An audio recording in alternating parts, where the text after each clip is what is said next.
এ সংবাদ যখন গোটা ময়দানে ছড়ায় পড়ে, সাহাবায়ে কেরাম পাগল পাড়া হইয়া ডাক দিয়া বলে, কার জন্য বেঁচে থাকবি গো?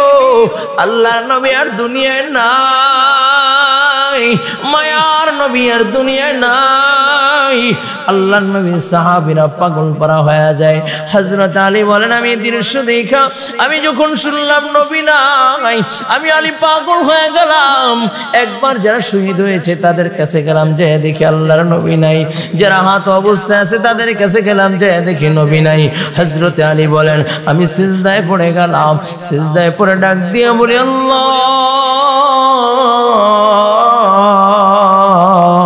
তুমি তোমার বন্ধুকে আসমানে উঠে আনিও না, ঈসা নবীর মতো আল্লাহ আসমানে উঠে আনিও না। আমরা তোমার বন্ধুকে দেখে রাখতে পারি নাই। এমন সময় কি যেন আমার কানের সাথে মুখ লাগায় বলে, আলী, নবী মরে নাই। আলী বলে, আমার নবী কোথায়? আলী একটা দৌড় দিয়ে যায়, দেখেন নবী আমার উহুদের গুহায় আমার নবী পড়ে রয়েছে, কিন্তু গুনগুন গুনগুন করে আমার নবী কান্না করে। এমন সময় আলী কানের সাথে মুখটা লাগায়া, আমার নবীর জবানের সাথে কানটা লাগায়া আলী শুনতে পায় আমার নবী ওই অবস্থায় ডাক দিয়ে বলে, আল্লাহ, আমার উম্মতকে বাঁচাও, রব্বি হাবনি উম্মতি ইয়া উম্মতি ইয়া উম্মতি। যুবক ভাই, আলী বলেন, নবী যখন আমাকে দেখলেন আর ডাক দেয়া বলে, আলী, তাকা দেখ, আমার লোহার আংটা আমার মাথার ভিতরে ঢুকায় দিয়েছে। তাকে দেখ, আলী, আমার দুইটা দাঁত ভেঙে গেছে। এই যে আলী, আমার দাঁত দুইটা আমার হাতের ভিতরে। ও যুবক ভাই, একটু চোখের পানি ছেড়ে দাও। আমার নবী দ্বীনের জন্য কত কষ্ট করেছে। আলী আমার নবীকে শক্ত করে ধরে যখন লোহার আংটাটা কামড় দিয়ে বাহির করবে, এমন সময় আর একজন সাহাবী ডাক দিয়ে বলে, আলী, তুমি নবীকে শক্ত করে ধরো, আমি লোহার আংটাটা বের করে দেই। এই বলে এমন জোরে কামড় দিয়া টান দেয়, এত মজবুত করে লোহার আংটা আবার নবীর মাথার ভিতরে গেঁথে গিয়েছে। লোহার আংটা বের হয় না, সাথে সাথে সাহাবীর দুইটা দাঁত ভেঙে যায়। সাহাবী আবার জোরে কামড় দিয়া দেয়, বের হয় না, আরো দুইটা দাঁত ভেঙে যায়। সাহাবীরা ডাক দিয়ে বলে, নবীর সাহাবী, পাগলামি কইরো না, আর তোমার চেষ্টা করা লাগবে না, আমরা বের করে দেই। সাহাবী ডাক দিয়ে বলে, ও রাসূলের সাহাবীরা, আমার জবানের ভিতরে দাঁত থাকবে, আমার নবীর লোহার আংটা বের করতে পারবো না, তা হবে না। এই বলিয়া মারির দাঁত দিয়ে এত জোরে কামড় দেয়, কামড় দিয়ে যখন টান দেয় এত মজবুত করে বেঁকে যায়। সাহাবীও জোরে টান দেয়, সাহাবী দুইটা দাঁত নড়ে যায়, সাহাবী অজ্ঞান অবস্থায় জমিনের ভিতরে পড়িয়া যায়। ও যুবক ভাই, আমার নবী দুইটা দাঁত ভেঙে যায়। সাহাবায়ে কেরামদেরকে দেখে, ওয়ালি দেখ, এই দুইটা দাঁত আমার ভেঙে দিয়েছে। নবীর আমার শরীর থেকে রক্ত ঝরতেছে, রক্তগুলোকে নবী আমার পাগড়ি দিয়ে মুইসা মুইসা নিচ্ছে। একটু এদিকে তাকায় দাও রে বাবা। আমার নবী কান্না করি। এমন সময় সাহাবায়ে কেরামের লাশের পর লাশ একত্রিত করতেছে। যুদ্ধ শেষ হয়ে যায়। নবী আমার ডাক দিয়া কয়, সাহাবায়ে কেরাম, সব লাশগুলোকে একত্রিত করো, সাজায় রাখো, সবাইকে বিনা গোসলে দাফন দিয়া দিবা। যারা শহীদ হয়েছে তাদেরকে গোসল দিবা না। এই অবস্থায় কাল কিয়ামতের ময়দানে দাঁড়াইবে, আর আমার আল্লাহ তাআলার সামনে তার অঙ্গ প্রত্যঙ্গগুলো সাক্ষী দিবে। এই যুবক ভাই, আমার নবী রাহমাতাল লিল আলামিনের সামনে যারা শহীদ হয়েছে তাদেরকে হাজির করা হলো। সুন্দর করে একের পর এক সাজায় রেখেছে। আমার নবী গুইনা দেখে এর ভিতরে 68টা লাশ দেখা যায়। নবী আমার ডাক দিয়ে কয়, সাহাবায়ে কেরাম, আরো দুইটা লাশ এই ময়দানের ভিতরে আছে, তাদেরকেও খুঁজে বের করো, কারণ আমি গত রাত্রে স্বপ্নে দেখেছি 70টা উট আমি আল্লাহর রাহে কোরবানি করতেছি। ও বাবা একটু এদিকে দিলে কানটা লাগা দাও। নবীর সাহাবীরা লাশ খুঁজতেছেন, হঠাৎ করে সামনের দিকে আগায় দেখে একটা হাতের আঙ্গুল দেখা যায়, আবার একটা কবজি দেখা যায়, আবার পা দেখা যায়। আর একটু সামনের দিকে আগাইলে দেখে বডিটা চিরা, বলে এখান থেকে চিরা, কলজাটা বাইর করে কে যেন চাবায়া চাবায়া চাবায়া চাবায়া রাইখা দিছে, মাথার মগজ বাইর করে চাবায়া চাবায়া রাইখা দিচ্ছে। আমার নবীর সামনে যখন হাজির করলেন, নবীকে ডাক দেয়া বলে, নবীজি এমন একটা লাশের সন্ধান পাইছি গো নবীজি, যাকে চেনা যায় না, 70টা টুকরা করা। ও নবীজি, যার মগজ বের করা, যার নাকও কাটা, কানও কাটা, চেনার কোনো পরিবেশ নাই। নবী আমার কাছে যায়, নবী চিনে ফেললেন আর চোখের পানি ছেড়ে ছেড়ে কান্না করে, নিজের পাগড়ি মুবারকটা জমিনের ভিতরে বিছাইয়া একটা একটা টুকরা আমার নবী পাগড়িতে উঠায় আর ডাক দিয়া কই, সাহাবী চিনো না এই লাশটা কার? এ হলো আমার চাচা আমির হামজার লাশ। আমার চাচাকে ওরা টুকরা টুকরা করে দিয়েছে, শুধু তাই না, আমার চাচার কলিজা পর্যন্ত ওরা বাইর করে চাবাইছে, আমার চাচার মগজ পর্যন্ত ওরা বাইর করে চাবাইছে।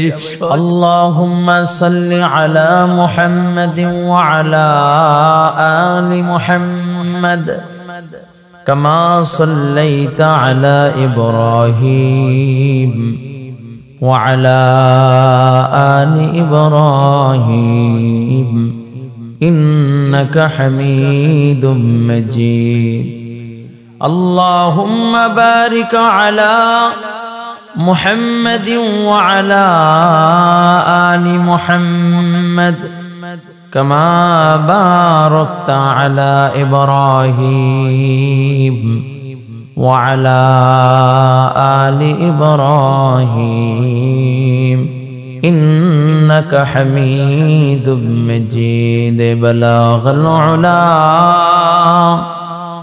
بكماله كشف الدجى بجماله حسنت جميع خصاله صلوا عليه وآله شكل پڑی بلغ العلا بكماله كشف الدجى بجماله حسنت جميع خصاله صلوا عليه وآله لا إله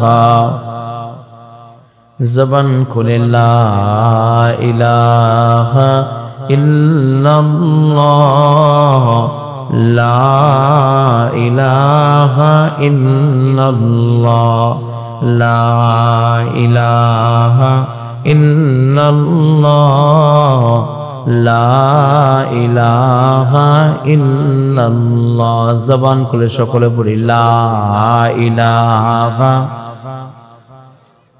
আরো জোরে লা ইলাহা কার জিকির জবান দিয়েছে কে জিকির করব কার বন্ধ কেন আওয়াজ করে লা ইলাহা ইল্লাল্লাহ লা ইলাহা ইল্লাল্লাহ লা ইলাহা ইল্লাল্লাহ লা ইলাহা ইল্লাল্লাহ লা ইলাহা ইল্লাল্লাহ লা ইলাহা ইল্লাল্লাহ লা ইলাহা ইল্লাল্লাহ লা ইলাহা ইল্লাল্লাহ লা ইলাহা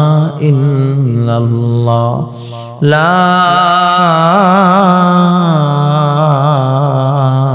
ইলাহা ইল্লাল্লাহ মুহাম্মাদুর রাসূলুল্লাহ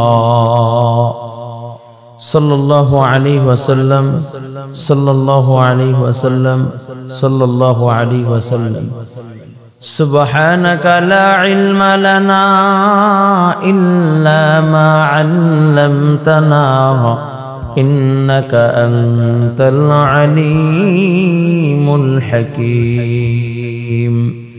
قال رب اشرح لي صدري ويسر لي أمري واحلل عقدة من لساني يفقهوا قولي। কারণ ওমর তো খলিফা হওয়ার যোগ্য, যার ব্যাপারে নাম আমার নবী বলেছেন লাউ কানা বাদি নাবিয়্যান লাকানা আমর, আমার পরে যদি আল্লাহ তাআলা কাউকে নবী হিসাবে দুনিয়ায় পাঠাইতেন তাহলে ওমরকে নবী দিতেন, নবুয়তি দিতেন। বলুন সুবহানাল্লাহ। ইসলাম সে তো পরশমণি, তারে কি পেয়েছে খুঁজি। ইসলাম সে তো পরশমণি, তারে কি পেয়েছে খুঁজি। পরশে যাহারা শোনা হলো যারা, তাদের এই মোরা বুঝি। বলেছেন হযরত রাসূল শেষ পয়গম্বর, আমার পরে যদি নবী হতো কেউ হতো ঠিক সেই আমার। অর্ধ পৃথিবীর শাসন করেছেন দুলির তখতে বসি, খেজুর পাতার প্রাসাদে ছিল যাহারা বারে বারে গেছে খুশি। শুধু আঙ্গুল হিলনে শাসন করিতেন এ জগতের, মুহাম্মাদের চরণে রেখেছিলেন সে শামসের। চিল্লায় কোন আল্লাহু আকবার। এ যুবক ভাই, ওমর এমন একজন ব্যক্তি, এমন একজন ব্যক্তি কয় যার মেজাজ কি বলা হয়তো মেজাজে ওহী, কয় যা কয় আল্লাহ তাআলা কোরআনের ভিতরে আয়াত বানায় পাঠায়া দেয়। ওমরের চিন্তা অনুযায়ী আল্লাহ তাআলা কোরআনুল কারীমের ভিতরে 21 জায়গা আয়াত বানায় পাঠায়া দিয়েছে। বলুন সুবহানাল্লাহ। ওমরের যোগ্যতা কম না, কম না। আবু বকর ডাক দিয়া বলে আমার খেলাফতের দায়িত্ব নিবা, এই জন্য কি বিচারকের চেয়ার দিয়ে দিয়েছ? ওমর ডাক দিয়া বলে না না না, আমি এই জন্য বিচারকের চেয়ার দেই নাই, খেলাফতের দায়িত্ব নিতে চাই না। কারণ খেলাফতের দায়িত্ব যিনি আছেন সে হলো হযরত আবু বকর, যে আমার নবীর সবচেয়ে প্রিয়। ওই আবু বকর এমন একজন লোক যার জন্য আল্লাহর জান্নাতের 8টা দরজা যাকে ডাকতে থাকবে, যার যে দরজায় ইচ্ছা দিয়া সেই দরজা সে জান্নাতে প্রবেশ করতে পারবে। ও আবু বকর খেলাফতের দায়িত্ব নিতে চাই না, আমি যে বিচারকের চেয়ার এই জন্যই দিয়ে দিলাম। আজকে 6টা মাস হয়ে গেল আমি বিচারকের চেয়ারে বসেছি, এখন পর্যন্ত একটা বিচার আমি ওমরের কাছে আসে নাই। যেই মদিনায় কোনো অপরাধ নাই, যেই মদিনায় আল্লাহর কোরআন আছে, যেই মদিনায় ইসলাম আছে, যেই মদিনায় আমার নবীর রক্ত মাখা দিন আছে, ওই মদিনায় কোনো অপরাধ হবে না। যেই মদিনায় অপরাধ হবে না সেই মদিনায় বিচারকেরও দরকার না। এটা হলো ইসলাম, ঠিক কিনা? হ্যাঁ, যারা বলে না। আমি বাংলাদেশে যারা সুদ খায় বা চুরি করে, 2টা কারণে। বাংলাদেশে যদি কোরআন দিয়ে রাষ্ট্র পরিচালনা হয় তাহলে আর কোনো অভাব থাকবে না। কি বলেন? শান্তি থাকবে। যেমন কোরআনের আইন আস-সারিকু ওয়াস-সারিকাতু ফাকতু আইদিয়াহুমা, আল্লাহর আইন চোর নারী হোক বা পুরুষ হোক তার হাত কেটে দাও। নাস্তিক কোয়ালিটি যারা আছে তারা কয় এভাবেই যদি চোরদেরকে হাত কাটা হয় তাহলে তো বাংলাদেশের সব মানুষের হাত কাটা যাইব। 90%, 99% বা 98% লোকের হাত কাটা যাইব, কারণ সবই তো কলমের খোঁচায় আমরা চুরি করি। কথা বলে না, কথা বলে না। মগার ঘরের মগায় বুঝে না। কয় কোরআনী আইন চালু হইলে তো হাত কাটা যাইব, তাহলে তো সবই বেকার হয়ে যাবে, দেশ আর উন্নতি হবে না। ও মিয়া, যখন কোরআনের আইন বাস্তবায়ন হবে, এখন আসেন চুরি হয় কয় কারণে? 2 কারণে, একটা অভাবে আর একটা স্বভাবে। এই একটু বুঝছেন, একটা অভাবে আর একটা স্বভাবে।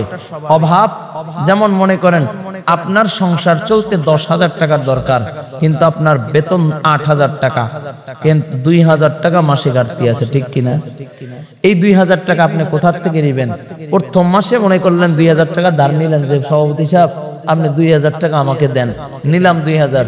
পরের মাসে সেক্রেটারি সাহেবের 2,000, পরের মাসে তারপরে ক্যাশিয়ার সাহেবের কাছ থেকে 12 মাস চললাম, মাথার উপরে কিন্তু ঋণের বোঝাটা এসে গেছে 24,000। ঠিক কিনা? আমার জীবনের ঘাটতি আছে প্রত্যেক মাসে 2000, তার মানে যত দিন যাচ্ছে তত আমার ঋণের ঘাটতি হচ্ছে। এখন এই ঋণের ঘাটতি হচ্ছে, আর আমি আজকে আমার স্বভাব, এখন স্ত্রী আর স্বামী মিলা পরামর্শ করি মাঝে মাঝে একটু ঘুষ খাইলে আর কোনো অপরাধ নাই, একটু আমাদের সংসারটা তো একটু ভালো চালানো লাগবে, এই বিসমিল্লাহ কইয়া খাওয়া শুরু করলো।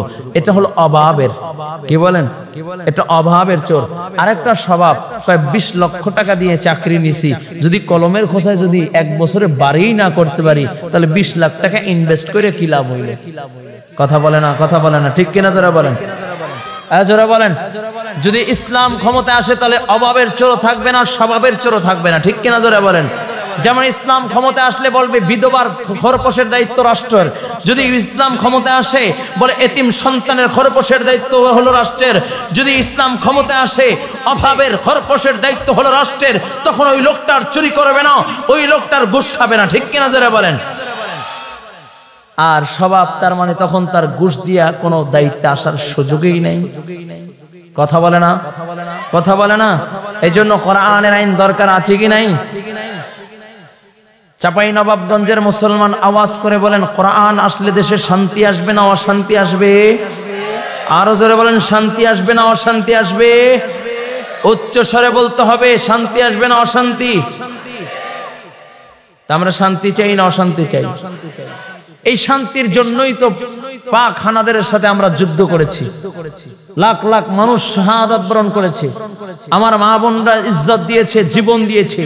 এই শান্তির জন্য তো 24-এর আন্দোলন হলো, এই শান্তির জন্যই তো ছাত্ররা জীবন দিল, এই শান্তির জন্য তো হেফাজতের বাহিনীর জীবন দিল, এই শান্তির জন্যই তো শিবির বাহিনীরা জীবন দিল, এই শান্তির জন্যই তো ইসলামী আন্দোলনের ভাইরা জীবন দিল। একটাই উদ্দেশ্য, দেশে শান্তি আসুক, ঠিক কিনা যারা বলেন। ইউরোপের দেখি আমাদের এক শ্রেণীর লোক যারা শান্তি শান্তি চিল্লায়, কিন্তু নিরপরাধ মানুষদেরকে ব্যবহার করে, তাদের রক্তকে পুঁজি বানায়া সিঁড়ি বানায়া ব্যবহার কইরা আবার ক্ষমতার দখলে গেলে ক্ষমতার মোহে পড়ে আবার তারা ধর্ষণ, খুন, ছিনতাই, রাহাজানি, অভাব অনাটনের ভিতরে আবার মানুষকে ফেলে দেয়, ঠিক কিনা যারা বলেন। নাকি ভুল বললাম? দেখেন আজকে তো এই ফ্যাসিস্ট সরকারের বিরুদ্ধে আন্দোলনটা আজকে একদিন 2 দিনের নয়, কথা বলে না, কথা বলে না, জোরে বলেন। যুগে যুগে আন্দোলন হয়েছে, অবশেষে যখন আল্লাহ বিজয় দান করেছে, আমরা দেখলাম কোমলমতি ছোট ছোট বাচ্চাদের, আমাদের সন্তানদের, ছাত্রদের গণঅভ্যুত্থানের মাধ্যমে আল্লাহ তাআলা ফ্যাসিস্ট সরকারকে বিতাড়িত করেছে। কিন্তু যারা আবার ক্ষমতার মসনদে বসেছে, আমরা তাকিয়ে তাকিয়ে দেখতেছি আবার সেই নাস্তিক আর চাটুকারীদেরকে বিভিন্ন পদে পদে তারা আনতেছে। না, এই জন্যই তো আমরা রক্ত দেই নাই, এজন্য তো আমরা রক্ত দেই নাই, এজন্য তো বিজয় আনি নাই, এজন্য তো জীবন দেই নাই, ঠিক কিনা যারা বলেন। ইসলামকে মাইনাস করে যদি বাংলার প্রান্তে কেউ রাজ করতে চায়, তাকে মাইনাস করতে হবে, ঠিক কিনা যারা বলেন। বাংলাদেশে ইসলাম আছে, থাকবে, ঠিক কিনা যারা বলেন।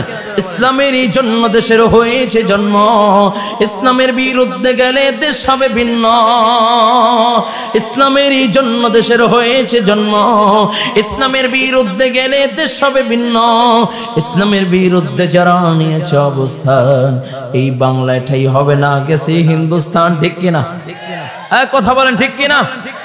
ইসলাম লাগবে কি লাগবে না? চাই সবাই? কে কে চান? আল্লাহু আকবার। আল্লাহ, এই গভীর রাত্রে আল্লাহ আমরা নিয়াত করতেছি ইসলামের পক্ষে লড়াই করব। আল্লাহ, তোমার জমিনে তোমার দ্বীনকে প্রতিষ্ঠা করব। তুমি আমাদের সকলকে মর্দে মুজাহিদ হিসেবে কবুল করে, বলো না আমিন। আরো জোরে বলো আমিন। হাত নামাই। যুবক ভাইরা আমার ভালো করে বুঝবেন, আল্লাহ বলেন, ওমা খালাকতুল জিন্না ওয়াল ইনসা ইল্লা লিয়াবুদুন। আল্লাহ বলেন, আমি জিন এবং ইনসানকে আমার ইবাদতের জন্য আমি তৈরি করেছি, সৃষ্টি করেছি। লিয়াবুদুন আই লিআশিকুন। ও যুবক ভাই, একটু দিলের কানটা লাগায় দাও। আল্লাহ পাক রব্বুল আলামিন বড় মোহাব্বত করে আপনাকে আমাকে সৃষ্টি করেছেন, বড় আদর করে মায়া করে সৃষ্টি করেছেন। আল্লাহ পাক রব্বুল আলামিন আহকামুল হাকিমিন আপনাকে আমাকে সৃষ্টি করতে গিয়া ফেরেশতাদেরকে নিয়ে মশওয়ারা বসলেন।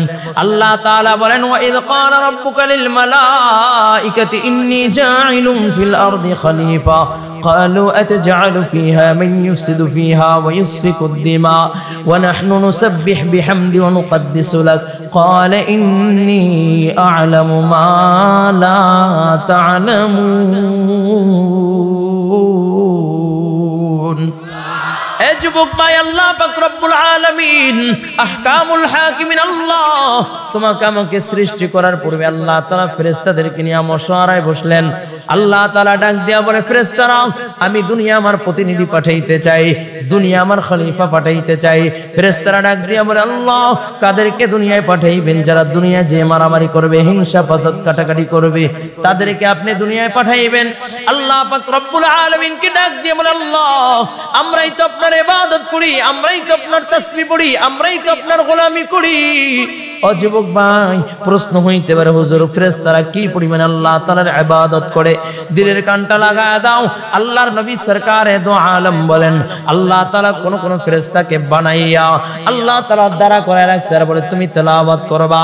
ও শুধু দাঁড়ায় দাঁড়ায় পড়ে আলহামদুলিল্লাহি রাব্বিল আলামিন আর রহমানির রহিম মালিক ইয়াউমিদ্দিন। ওর কাজ হলো শুধু কিয়াম করা। কোন কোন ফেরেশতাকে আল্লাহ তাআলা বানায়া রুকুর হালাত দিয়ে আল্লাহ তাআলা বলেছেন তুমি রুকুর তাসবিহ পড়বা। ওপরে সুবহান রাব্বিয়াল আযীম, সুবহান রাব্বিয়াল আযীম। কোন কোন ফেরেশতাকে আল্লাহ পাক রব্বুল আলামিন সৃষ্টি কইরা সিজদারত অবস্থায় রেখা বলে তুমি এখন পড়বা সুবহান রাব্বিয়াল আলা। এইভাবে ফেরেশতারা আল্লাহ তাআলার গোলামির ভিতরে নিয়োজিত। ও যুবক ভাই, দিলের কানটা লাগায় দাও। আল্লাহ পাক রব্বুল আলামিনকে ডাক দিয়ে বল, আল্লাহ আমরা আপনার গোলামি করি, আমরা আপনার ইবাদত করি, এরপর আপনি দুনিয়ায় প্রতিনিধি পাঠাইবেন। যুবক ভাই, এখানে একটা মজার কথা বইলা যায়। আল্লাহর নবী সরকারে দো আলম রাহমাতাল লিল আলামিন নবী মুহাম্মদুর রাসূলুল্লাহ সাল্লাল্লাহু আলাইহি ওয়াসাল্লাম তার হায়াতের জিন্দেগিতে দুইটা সফর করেছিলেন, গুরুত্বপূর্ণ সফর। একটা হলো মক্কা থেকে মদিনায়, আর একটা হলো মক্কা থেকে আরশে আজিমে। চিল্লায় কোন আল্লাহু আকবার। মক্কা থেকে মদিনায় নবী আমার হিজরত করেছিলেন। এই হিজরতটা মুমিনদের জন্য, ঈমানওয়ালাদের জন্য, মুসলমানদের জন্য বড় গুরুত্বপূর্ণ। হিজরতের মাধ্যমে আল্লাহ তাআলা দ্বীনকে বিজয় দিয়েছে, হিজরতের মাধ্যমে আল্লাহ তাআলা ফাতেহ মক্কা দিয়েছে, হিজরতের বিনিময়ে আল্লাহ পাক রব্বুল আলামিন দ্বীনকে পরিপূর্ণ করে দিয়েছে। চিল্লায় কোন আল্লাহু আকবার। আর একটা সফর আমার নবী মক্কাতুল মুকাররমা থেকে করেছেন, যেটা হলো মক্কা থেকে আল্লাহ তাআলার আরশে আজিম পর্যন্ত দুটা সফর রাতের বেলা হয়েছে। যুবক ভাইরা আমার, ও যুবক ভাই ভালো করে বুঝেন, আমার নবী যখন মক্কা থেকে আল্লাহ তাআলার ডাকে সাড়া দিয়া আরশে আজিমে যাবেন, এটাকে বলা হয় মেরাজ। এই মেরাজের রাত্রে তোমার আমার নবী দুই জায়গায় ইমামতি করেছিলেন। চিল্লায় কোন আল্লাহু আকবার। কয় জায়গায়? দুই জায়গায় নবী আমার ইমামতি করেছেন। একটা হলো বাইতুল মুকদ্দাস। নবী যখন বাইতুল মুকদ্দাস পৌঁছাইলেন, আমার নবীকে দুধের মেহমাননাজি দেওয়া হলো। নবী আমার দুধের মেহমাননাজি গ্রহণ করলেন। যুবক ভাইরা আমার, নবী দুধের মেহমাননাজি গ্রহণ করে তাকায় দেখে আদম সফিউল্লাহ, আদি পিতা আদম আলাইহিস সালাতু ওয়াস সালাম থেকে নিয়া ঈসা রুহুল্লাহ পর্যন্ত সকলেই বাইতুল মুকদ্দাসে উপস্থিত। নবী আমার চিন্তা করতে লাগলেন, সবাই সারিবদ্ধ হয়ে কাতারবন্দি হয়ে দাঁড়ায় গেছে। আজকে বিশাল জামাতের ইমামতি কি করবেন? নবী আমার চিন্তা করতে লাগলেন, হয়তো আজকে নামাজের ইমামতি আদম সফিউল্লাহ করবে, আদি পিতা। আবার চিন্তা করলেন, না না, মুসলিম জাতির পিতা ইব্রাহিম আলাইহিস সালাতু ওয়াস সালাম ইমামতি করবেন। আবার চিন্তা করলেন, না না না, মুসা কালিমুল্লাহ যে দুনিয়ায় বৈশা বেলা পর্দা আল্লাহ তাআলার সাথে কথা বলেছেন, এই মুসা কালিমুল্লাহ ইমামতি করবেন। আবার চিন্তা করলেন, না না, ঈসা রুহুল্লাহ হয়তো আজকে নামাজের ইমামতি করবেন। নবী আমার চিন্তা করতেছেন, এমন সময় জিবরাইল আমার নবীর হাতটা এইভাবে দইরা সবার সামনে দিয়া আমার নবীর হাতটা দইরা যায় নামাজের মুসল্লায় বসায়া দিলেন, ইমামতির মুসল্লায় বসায়া দিলেন। আর ডাক দিয়া বলে, ইয়া রাসূলুল্লাহ, ইয়া হাবিবাল্লাহ, আজকে আদম সফিউল্লাহ নামাজের ইমামতি করবে না, ইব্রাহিম খলিলুল্লাহ ইমামতি করবে না, মুসা কালিমুল্লাহ ঈসা রুহুল্লাহ ইমামতি করবে না, আজকে ইমামতি করবে মুহাম্মাদুর রাসূলুল্লাহ আজকে হলেন আপনি ইমাম, ইমামুল মুরসালিন, আপনি সমস্ত পয়গম্বরদের ইমাম। ও যুবক ভাইরা আমার, এখানে এক সূক্ষ্ম একটা কথা বইলা যায়, যেহেতু আপনাদের পাশেই বর্ডার আছে, এখানে কিছু কিছু লোক কাজ করে যারা খ্রিস্টান মিশনারির ভিতরে লিপ্ত আছে, ঠিক কিনা? বলবো এরকম আমি ঠাকুরগাঁয়ে গিয়েছিলাম বর্ডার অঞ্চলে প্রোগ্রাম করার জন্য। আমি যখন দ্বীনের জন্য কথা বললাম, আমি একটা পর্যায়ে বলেছি দ্বীন প্রচার করতে হলে একমাত্র ইসলাম ধর্ম প্রচার হবে, আর পৃথিবীতে কোনো ধর্মের প্রচার হবে না। কারণ হলো আল্লাহ তাআলার মনোনীত দ্বীন হলো ইসলাম। আমাকে এক এসপি প্রশ্ন করে, হুজুর আপনি যেহেতু বললেন দ্বীনের প্রচার হবে আর কোনো প্রচার হবে না, ইসলামের প্রচার হবে আর কোনো প্রচার হবে না, তাহলে আপনার এখানে আমার কথা আছে। বলে কি কথা? বলে আপনি দ্বীনের প্রচার করেন, তাহলে আর কেউ দ্বীনের প্রচার করতে পারবেন? আপনি বললেন আপনারটাও ধর্ম তারটাও ধর্ম। আল্লাহ বলে লাকুম দীনুকুম ওয়ালিয়া দীন, ধর্ম যার যার। আল্লাহ তাআলা বলেন দ্বীন, ও বাবা ভালো করে বুঝেন, আল্লাহ তাআলা বলেছে আমাকে যুক্তি দেয়, আল্লাহ তাআলা তো যার যার ধর্ম তার তার পালন করার জন্য বলছে। আমি বললাম মাশাআল্লাহ, তারপরে বলেন কি বলতে চান? কই আপনি যদি আপনার দ্বীনের প্রচার করতে পারেন, ঢাকা থেকে এসে যদি আপনি পঞ্চগড় ঠাকুরগাঁও যদি আপনি বয়ান করতে পারেন, মানুষকে দ্বীনের কথা বলতে পারেন, তাহলে খ্রিস্টান যারা আছে তারা কেন তাদের ধর্মের কথা বলতে পারবে না? আমি বললাম ভাই আপনার কথা আমি লজিক আছে, ভালো করে বুঝবেন, আপনার কথার জবাব নেন। আগে কি কোরআন হাদিস দিয়ে দিব নাকি যুক্তি দিয়ে দিব? ওই যুক্তি দিয়ে দেন। আমি কই যুক্তি দিয়ে দিলে তাহলে শুনেন, আপনার আগেই থানার ওসি কে ছিল, কয় অমুকে ছিল, কয় সে এখন কোথায় আছে, কয় রিটায়ার্ড প্রাপ্ত, সে পেনশনে আছে, আর তার কোনো দায়িত্ব নাই। আমি ডাক দিয়া বললাম ভাই ওই রিটায়ার্ড প্রাপ্ত ওসি যদি এই থানায় আসে, আইসা যদি কোনো আসামিকে গ্রেফতার করতে যায় কি পারবে? কয় না পারবে না। কয় কেন? কয় তার দায়িত্ব নাই, তার দায়িত্ব শেষ, তার আর কোনো কার্যক্রম চলবে না। সে যদি করতেও যায় তাহলে বেআইনি হবে, উল্টা সে অপরাধী হয়ে জেলখানায় ভর্তি হবে। আমি বললাম যদি এটাই হয় তাহলে ভালো করে বুঝবেন, আমার নবীকে আল্লাহ তাআলা মেরাজের রাত্রে আল্লাহ তাআলা সকল নবীদের ইমাম বানায় আল্লাহ এটাই ঘোষণা করে দিয়েছে, এটাই ঘোষণা করে দিয়েছে। ও যুবক ভাই একটু দিলের কানটা লাগায়া দাও, আল্লাহ তাআলা ইমাম বানায় এটাই বুঝাইয়া দিয়েছে। তাম দুনিয়ার সব মানুষদেরকে বলেছি আমি আমার বন্ধুকে ইমামুল মুরসালিন বানায় এটাই বুঝাইয়া দিলাম। আজ থেকে যত দল আছে, যত মত আছে, যত গ্রন্থ আছে, যত পথ আছে, সমস্ত গ্রন্থের হুকুম শেষ, সমস্ত দলের দলত্ব শেষ। আজ থেকে হুকুম চলবে আমি আল্লাহ তরিকা চলবে মুহাম্মাদুর রাসূলুল্লাহ। আল্লাহ তাআলা ইমাম বানায়া এটাই বুঝাইয়া দিলেন, মিশন চলবে একমাত্র ইসলামের। ঠিক কিনা জোরে বলেন? প্রচার আর প্রচার যদি হতে হয়, প্রচার প্রসার হতে হলে একমাত্র ইসলামের হতে হবে, ভিন্ন কোন ধর্মের প্রচার হতে পারবে না। ঠিক কিনা জোরে বলেন? নাকি ভুল বললাম? এই জন্য খ্রিস্টান মিশনারি যাই আছে এটা হলো অবৈধ। মুসলমান ভালো করে বুঝবেন, সামান্য কয় টাকার কারণে আমরা ঈমান বিক্রি করে দিচ্ছি, সামান্য কয় টাকার কারণে। আফসোস লাগে। আল্লাহ আমাদের বোঝার ও আমল করার তৌফিক দান করুন।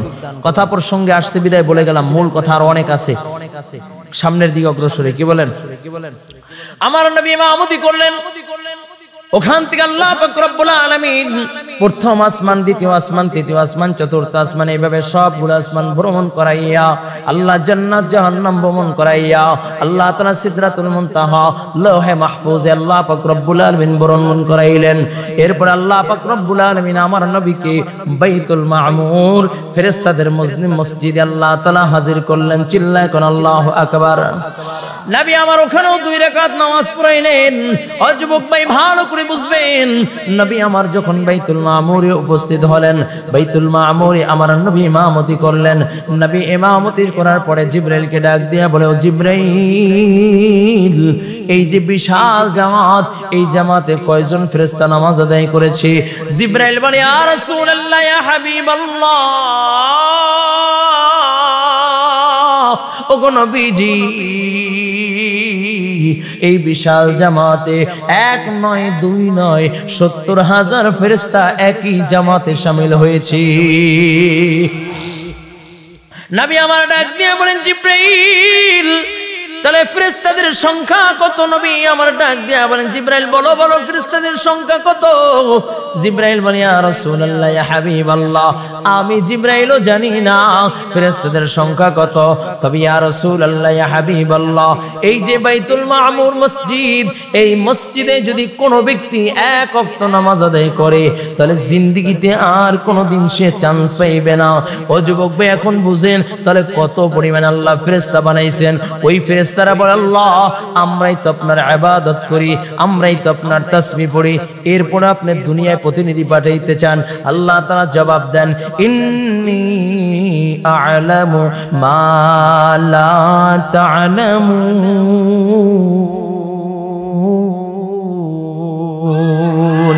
আল্লাহ ডাক দিয়া বলেন, ও ফেরেশতারা, আমি যা জানি তোমরা তা জানো না। তার মানে আল্লাহ তাআলা এক মহৎ উদ্দেশ্য নিয়ে তোমাকে আমাকে সৃষ্টি করেছেন। চিল্লায় কোন আল্লাহু আকবার। এ যুবক ভাই এদিকে তাকাও, এ মুরব্বি বাবাজিরা, আল্লাহ তাআলা বড় দরদ ও মায়া নিয়ে আল্লাহ তাআলা তোমাকে আমাকে সৃষ্টি করেছেন। সর্বসময় আল্লাহ তাআলা তোমাকে আমাকে সৃষ্টি করে তোমার আমার দিকে মায়ার নজর দিয়া, কুদরতি নজর দিয়া আল্লাহ তাআলা তাকায় রয়েছেন। আল্লাহু আকবার। হযরতে নূহ আলাইহিস সালাতু ওয়াসসালাম বোঝার জন্য বলতেছি, পয়গম্বর নূহ আলাইহিস সালাতু ওয়াসসালাম 900 বছর দ্বীনের দাওয়াত দিয়েছে। কুলু লা ইলাহা ইল্লাল্লাহ তুফলিহুন। 950 বছর পর্যন্ত দাওয়াত দিয়া 80 থেকে 82 জন মাত্র মুসলমান হয়েছে। কিন্তু নূহ আলাইহিস সালাতু ওয়াসসালামের উপরে প্রত্যেক দিন অত্যাচার অনাচার শুরু হয়ে যেত, তাকে আঘাত করত, গালি দিত, কত ধরনের মার। আল্লাহর পয়গম্বর নূহ আলাইহিস সালাতু ওয়াসসালামের উপরে আঘাতের পর আঘাত, আঘাতের পর আঘাত, আঘাতের পর আঘাত। এরপর দাওয়াতকে বলেন নাই, দিনকে ছেড়ে যান নাই। এরপর আল্লাহর দ্বীনের দাওয়াত দিয়েছেন, আল্লাহর দ্বীনের দাওয়াত দিয়েছেন। 950 বছর পর নয় পয়গম্বর নূহকে আবার আঘাত করলেন।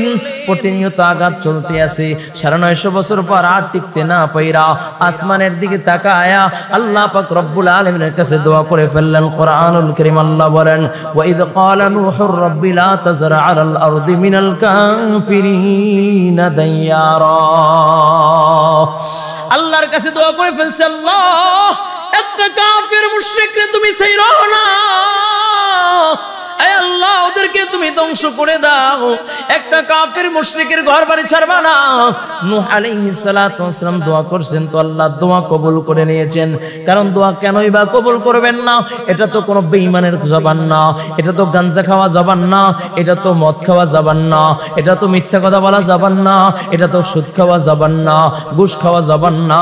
এই জবানটা হইল আল্লাহর নামের জিকির করে নেওয়ালা জবান। দোয়া করছে তো আল্লাহ দোয়া কবুল করে নিয়েছেন। আল্লাহ তাআলা বলে, পয়গম্বর কিস্তি বানাও, নৌকা বানাও। পয়গম্বর আলাইহিস সালাতু ওয়াসসালাম নৌকা বানাইলেন। আল্লাহ পাক রব্বুল আলামিন বলেন, অমুক তারিখে তোমার সাথীদেরকে নিয়ে নৌকায় উঠা যাবা। সকলকে নিয়ে নৌকায় উঠে গেলেন। আল্লাহ তাআলা প্লাবন দিলেন, আযাব শুরু করে দিলেন। জমিন থেকে গরম পানি, আসমান থেকে ঠান্ডা পানির বৃষ্টি, প্লাবন শুরু হয়ে গেল, প্লাবন শুরু হয়ে গেল। 1 নয় 2 নয় 6 মাস পর্যন্ত প্লাবন চলছে। জুদি নামক পাহাড়ে যেদিন অবতরণ করে 10ই মুহররম যখন ল্যান্ড করে, বলে তাবাব জমিন যখন শুকায় যায়, আল্লাহ তাআলা পুনরায় আবার নূহ আলাইহিস সালাতু ওয়াসসালামের মাধ্যমে জমিন আবাদ করা শুরু করলেন। পুনরায় আল্লাহ পাক রব্বুল আলামিন বংশ বিস্তার করা শুরু করলেন। পয়গম্বর নূহ আলাইহিস সালাতু ওয়াসসালাম আল্লাহ তাআলার দ্বীনের দাওয়াত দিয়ে মাত্র 80 থেকে 82 জন মুসলমান নিয়ে আবার পুনরায় জমিনকে সাজানো শুরু করলেন। আল্লাহ তাআলা ডাক দিয়া বলে, পয়গম্বর তুমি কিছু মাটির আসবাবপত্র বানাও, মাটির কিছু আসবাবপত্র বানাও। পয়গম্বর ডাক দিয়া বলে, আল্লাহ কি পরিমাণে বানাবো? কয় বানাইতে থাকো, বানাইতে থাকো, বানাইতে থাকো। পয়গম্বর নূহ আলাইহিস সালাতু ওয়াসসালাম মাটির আসবাবপত্র বানাইলেন। বানাইতে বানাইতে অনেক পরিমাণে বানায়া সুন্দর করে শুকায়া সাজায় রাখলেন। আল্লাহ তাআলা ডাক দিয়া বলে, পয়গম্বর মাটির আসবাবপত্রগুলো একটা একটা করে ভেঙে ফেলাও। পয়গম্বর নূহ আলাইহিস সালাম সালাতু ওয়াস সালাম মাটির আসবাবপত্রগুলো ভাঙে আর চোখের পানি ছেড়ে ছেড়ে কান্না করে। আল্লাহ তাআলা ডাক দিয়া বলে, পয়গম্বর কেন কান্না করো, কিসের জন্য কান্না করো? ডাক দিয়া বলে, আল্লাহ ওগো মালিক, বড় কষ্ট করে আসবাবপত্র বানাইলাম, বৃষ্টির পানিতে ভিজে না যায় এই জন্য ঢাইকা রাখছিলাম, কুয়াশার পানিতে নষ্ট না হয় যেই জন্য সুন্দর করে সাজায় রাখছিলাম। আয় আল্লাহ কেনই বা বানাইতে বললেন, আবার কেনই বা ভাঙতে বললেন? আল্লাহ তাআলা ডাক দিয়া বলে, পয়গম্বর এই যে আসবাবপত্র গুলো বানাইলা ওদেরকে রূহ দিয়েছিল? কয় না না আল্লাহ রূহ দেয় নাই। ওরা কি তোমার সাথে কথা বলছিল? কয় না না আল্লাহ কথা বলে নাই।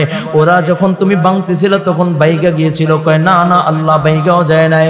বলে যেই জিনিস তোমার সাথে কথা বলে নাই, যাদেরকে রূহ দাও নাই, তাদের জন্য যদি এত মায়া হয়, এত মায়া, কিন্তু তুমি যখন বলছিলা ক্বালা নূহুর রাব্বি লা তাযর আলাল আরদি মিনাল কাফিরিনা দাইয়ারা, তুমি যখন দোয়া করছিলা আমি আল্লাহ তোমার দোয়াটা আমি বিফলে ফেলায়া দেই নাই, আমি তোমার দোয়াকে কবুল করে নিয়েছি। কিন্তু আমি যখন প্লাবন দিলাম, আমার বান্দাগুলো যখন ছোটাছুটি শুরু করে দিয়েছে, আমার বান্দাগুলো যখন আত্মচিৎকার করা শুরু করে দিয়েছে, আমার বান্দাগুলো যখন দৌড়াদৌড়ি করা শুরু করে দিয়েছে, বাঁচার জন্য যখন প্রেশানি শুরু করে দিয়েছে, তখন তো আমি আমার বান্দার দিকে কুদরতি নজর দিয়ে তাকায়াছিলাম। আমার বান্দা ছোটাছুটি করে আমার বড় কষ্ট লাগতেছিল।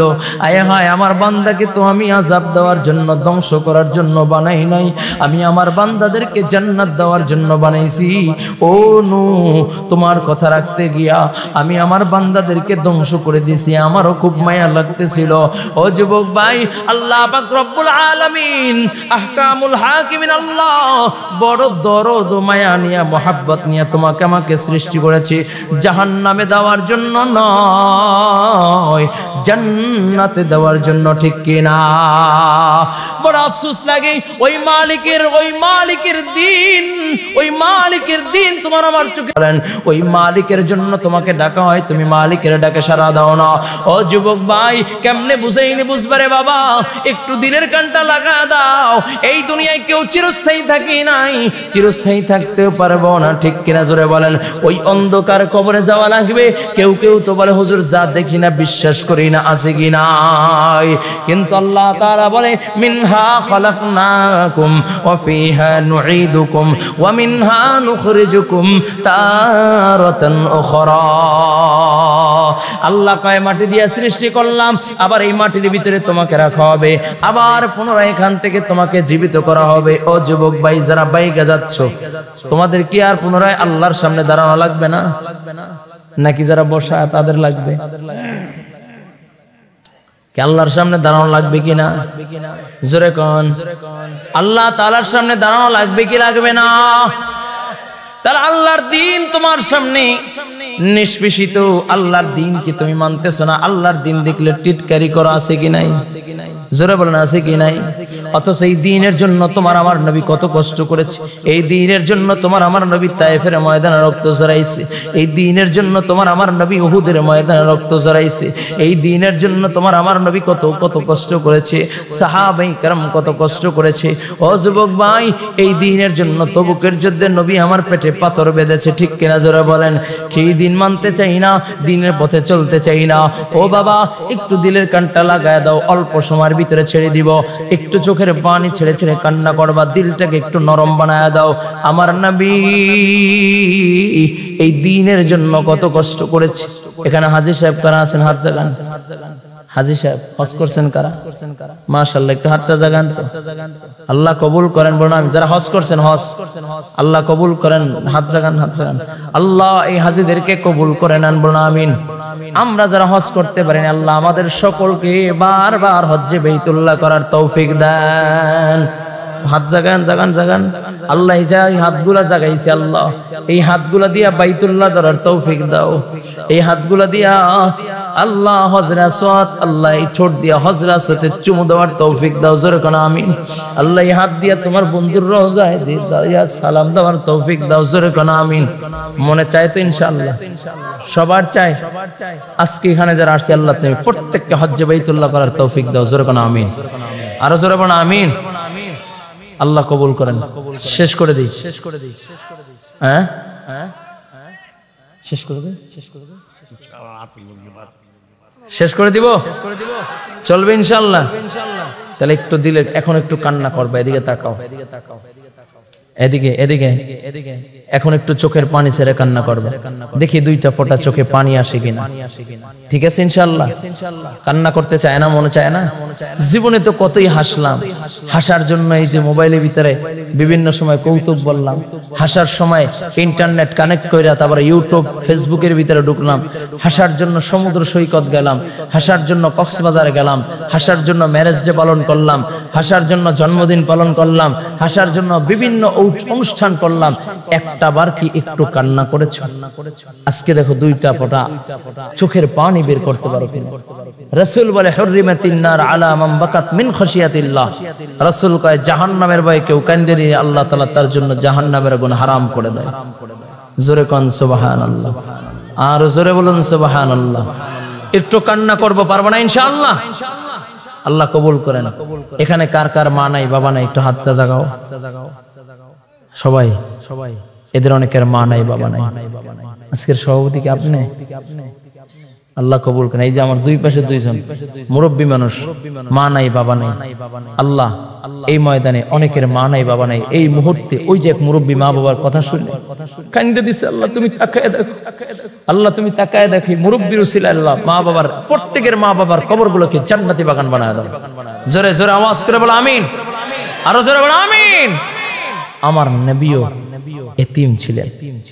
আমার নবীর উপরে যখন আক্রমণ শুরু হয়ে যায়, আমার নবীকে যখন মক্কার কাফেররা যখন আঘাত করত, আমার নবী তো দ্বীনের জন্য কত কষ্ট করেছে। যে শরীরে মশা মাছি পর্যন্ত পরা হারাম, সেই শরীরে কাফেররা আঘাত করেছে, পাথর নিক্ষেপ করেছে। গুলটি চিনেন? গুলটি, এই গুলটি পাথর উছিলে দাঁড়ালো, পাথরগুলো নিয়ে গুলটি দিয়ে আমার নবীর শরীরের ভিতরে আঘাত করেছে। নবী আমার ডাক দিয়া কয়ে কাফের, আমার তো মা নাই, আমার তো বাবা নাই, আমি আমার বাবাকে জীবনে দেখি না। আজকে যদি আমার বাবা থাকতো তাহলে আমাকে আঘাত করতে পারতাম, আজকে যদি আমার মা থাকতো আমাকে আঘাত করতে পারত। জমিনে যার মা নাই তার মতো হতভাগা কপাল পরা বোধহয় এই জমিন আর কেউ। যুবক ভাই একটু দিলের কানটা লাগায় দাও। নবী আমার দিনের জন্য কত কষ্ট করেছেন। তুমি আমি দিন পালন করতে গিয়া কখনো মার খাই নাই, নামাজ পড়তে গিয়া কখনো বাধার সম্মুখীন হই নাই। বরঞ্চ যদি গাড়িওয়ালা শুনে নামাজ পড়বে, গাড়িটা সুন্দর করে সাইড করে নামাজের সুযোগ দিয়া দেয়। ঠিক কিনা জোরে বলো? যদি এলাকার ভিতরে একটা নামাজি ছেলে থাকে, সবাই বাবা দেয়, তাকে সালাম দেয়, কয় লোকটা বড় ভালো। ও যুবক ভাই, কিন্তু তোমার আমার নবী দ্বীনের জন্য কত কষ্ট করেছে, একটু দিলের কানটা লাগায় দাও। নবী আমার আল্লাহর জমিন, আল্লাহর দ্বীন প্রতিষ্ঠার জন্য উহুদ প্রান্তরে হাজির হয়ে যায়। এই যে আমার পাশে হাজি আছে, হাজি সাহেবরা যখন উহুদের প্রান্তরে দাঁড়ায়, আমি আমার দু চোখ দিয়ে দেখেছি বাবা, হাজি সাহেবরা যখন উহুদের ময়দানে দাঁড়ায়, দু চোখ বেয়ে বেয়ে অশ্রু ঝরে। যদি প্রশ্ন করতাম, হাজি কেন কান্না করো, কিসের জন্য কান্না করো? বলতো, হুজুর এই যে উহুদের গুহা, যেখানে আমার নবী রক্ত মাখা অবস্থায় আমার নবী গুহায় পড়ে রয়েছে, এই যে উহুদ যেখানে আমির হামজা শাহাদাত বরণ করে শুয়ে আছে। যুবক ভাই, নবী আমার যেই নবীর শরীরে মশা মাছি পর্যন্ত পড়া হারাম, ওই নবীর উপর আঘাতের পর আঘাত করেছে। নবী আমার উহুদের ময়দানে যখন হাজির হয়ে গেছে, কাফেররা তোমার আমার নবীর দিকে টার্গেট করে তীর ছড়ে, একের পর এক তীর ছড়ে, একের পর এক তীর ছড়ে। নবী বারবার প্রতিহিত করে। হঠাৎ করে এক বেঈমান আয়েশা তোমার আমার নবীর উপরে এত জোরে আঘাত করে দেয়, নবীর মাথার লোহার হেলমেট ভাইয়া নবীর মাথা দিয়া বলে লোহার আংটা ডুইকা চোয়াল দিয়া বের হয়ে যায়। এমন সময় আরেকজন আঘাত করিয়া নবীর দুইটা দাঁত ভেঙে দেয়। নবী আমার ঘুরে উহুদের গুহার ভিতরে পড়িয়া যায়। কাফেররা সংবাদ পৌঁছায়, কুতিলা মুহাম্মদ, মুহাম্মদকে খতম করে দিয়েছি, কতল করে দিয়েছি, মুহাম্মদ আর নাই, মুহাম্মদ সাল্লাল্লাহু আলাইহি ওয়াসাল্লাম শহীদ হয়ে গিয়েছে। ও ও যুবক ভাই, আমার নবী বলেন আরো একটা লাশ কোথায় খুঁজে বের করো। এমন সময় তাকায় দেখে মদিনার ভিতরে বিয়ার সাজে সজ্জিত একটা মেয়ে, পাগল বেশ, আওলা কেশ, মদিনার দিকে, মদিনার থেকে দূরে দূরে উহুদের ময়দানে আসতেছে। কাছে আসতে আসতে তাকায় দেখে আল্লাহর নবীর সামনে চোখের পানি নিয়ে হাজির। নবী আমার ডাক দিয়ে বলে, তুমি কে, এইখানে কেন আসলা? বলে, ইয়া রাসূলুল্লাহ, ইয়া হাবিবাল্লাহ, সকলকে বিনা গোসলে দাফন দিলেও আমার স্বামীকে বিনা গোসলে দাফন দিবেন না। নবী আমার ডাক দিয়া বলে, কে তোমার স্বামী? ডাক দিয়া বলে, ইয়া রাসূলুল্লাহ, ইয়া হাবিবাল্লাহ, গত রাত্রে আপনি যাকে বিবাহ পড়ায়া বাসর করে দিয়ে আসছিলেন, আমি আপনার ওই আশিক সাহাবী আমির হামজার বিবি। ও আল্লাহর নবী, আমার স্বামী উহুদের ময়দানে আসছে। নবী বলেন, কিভাবে? বলে, ইয়া রাসূলুল্লাহ, ইয়া হাবিবাল্লাহ, ওগো নবীজি, যেই মাত্র মদিনার অলিগলি দিয়া সংবাদ পৌঁছায় নবী দুনিয়ায় নাই, নবী উহুদের ময়দানে শাহাদাত বরণ করেছে। আমার স্বামী আমার সাথে শোয়া বিছনার ভিতরে, আমার স্বামী নাপাক। ওই নাপাক অবস্থায় দাঁড়ায় ডাক দেয়া কয়ে, বিবি জামা দাও, পোশাক দাও। আমি পোশাক দিনা আমার স্বামী পোশাক পরিধান কইরা তরবারিটি নিয়ে একটা দৌড় দিবে, আমি খপ করে আমার স্বামীর জামা ধরে ফেললাম। ডাক দেয়া বললাম, প্রাণের স্বামী আমার, আপনি নাপাক, এই নাপাক অবস্থায় তরবারি নিয়ে কই যান?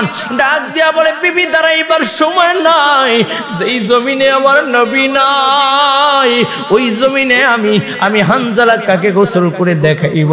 যেই জমিনে নবী নাই ওই জমিনে হানজালার গোসল করবে না। আমি আমার নবী নাই, আমি আমার নবীর জন্য জীবন দিব। যেই জমিনে নবী নাই ওই জমিনে হানজালাও থাকবে না। এই বলিয়া আমার হাতটা ছড়াই আমার স্বামী একটা দৌড় দিয়ে উহুদের ময়দানে চলে আসছে। নবী গো, সকলকে বিনা গোসলে দাফন দিল, আমার স্বামীকে বিনা গোসলে দাফন দিবেন না? এ যুবক ভাই, ডাইনে বামে তাকায় দেখো কত আল্লাহর বান্দার চোখের পানি। এটা আমার নবীর মোহাব্বতে চোখে পানি। আল্লাহর কসম করে বলে যাই বাবা, দুইটা ফোঁটা চোখের পানি যদি আমার নবীর মোহাব্বতে বের হয়, আমার নবীর মোহাব্বতে যদি একটু কাঁদতে পারে রে বাবা, এই দুই ফোঁটা চোখের পানি কাল কিয়ামতের ময়দানে জরি নাজাতের জরিয়া হয়ে যাবে। একটু দিলের কানটা লাগা দাও। নবী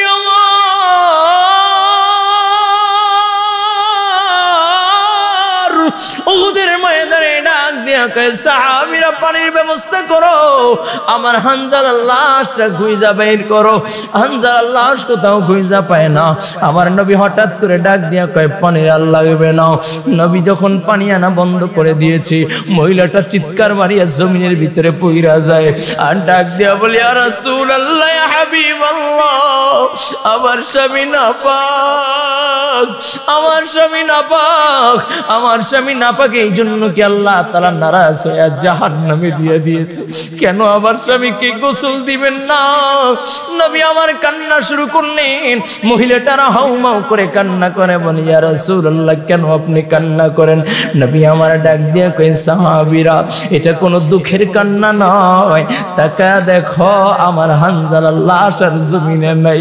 যেই হানজালা নবীর জন্য জীবন দেয়, যেই হানজালা নবীর কথা স্মরণ করিয়া গোসল বইলা যায়, আমার আল্লাহ সেই হানজালাকে ভুলে না। আমার আল্লাহ ওই হানজালার লাশটা জমিনে নাই খানা, আমার আল্লাহ নিজে জিম্মাদার হইয়া হানজালার লাশটা আসমানে উঠায়া জান্নাতি পানি দিয়া নিজে জিম্মাদার হইয়া ফেরেশতাদের দিয়ে গোসল করায়া দিয়েছি। সাহাবীরা তাকা দেখ, আমার হানজালাকে সবে মাত্র গোসল করা জমিয়ে দেওয়া হয়েছে।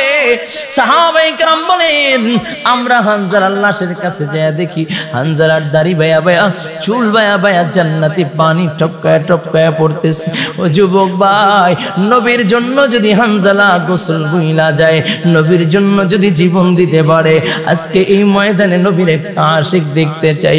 আমি বহু দূর থেকে এসেছি বাবা, নবীর প্রেম সাগরে ডুব দিয়ে চোখের ভিতরে পানি নিয়া আমার হাতের ভিতরে হাতটা লাগাইয়া আজকে ওয়াদা করবা, তওবা করবা, আর কোনোদিন নবীর কুলজার ভিতরে পোজ দিবা না। ও বাবা, নেতার কথা শুই না কত মুছিলে গেছো, আজকে মেসি নেইমারের কথা স্মরণ কইরা তাদের জার্সি পরলা, ঘরের ভিতরে পতাকা লাগাইলা। আজকে এই ময়দানে আমার নবীর একটা আশিক দেখতে চাই যে নবীর পতাকা লাগাইবা, সেলুনে যে আমার নবীর পতাকা আর কাটবা না, নবীর কুলজার ভিতরে পোজ দিবেন একটা যুবক এই ময়দানে কে আছে একটু দাঁড়ায় যাবা হিম্মত করে, আমি তোর জন্য প্রাণ খোলা দোয়া করব। কে আছে একটু দাঁড়ায় যাও, আল্লাহু আকবার, আল্লাহু আকবার। আর কোনদিন আমার নবীকে কষ্ট দিবা না, আমার নবীর কুলজার ভিতরে আঘাত দিবা না, আমার নবীর কষ্ট মাখা, আমার নবীর রক্ত মাখা দিনকে নিয়ে কটূক্তি করবা না, নামাজ ছাড়বা না, বেপরদায় চলবা না। ও যুবক ভাই, যত কষ্ট হোক কোনদিন নামাজ ছাড়বা না, হারাম খাইবা না, হালাল পথে চলবা। যদি ভালো লাগে তওবা করতে যদি মনে চায়, যুবকগুলো একটু দুইটা হাত আমার আল্লাহকে দেখা দাও, ডাক দিয়া বলো আল্লাহ। হয় না আরো জোরে ডাক দিয়া বলো আল্লাহ, চোখে পানি নিয়ে আওয়াজ করে ডাক দাও আল্লাহ।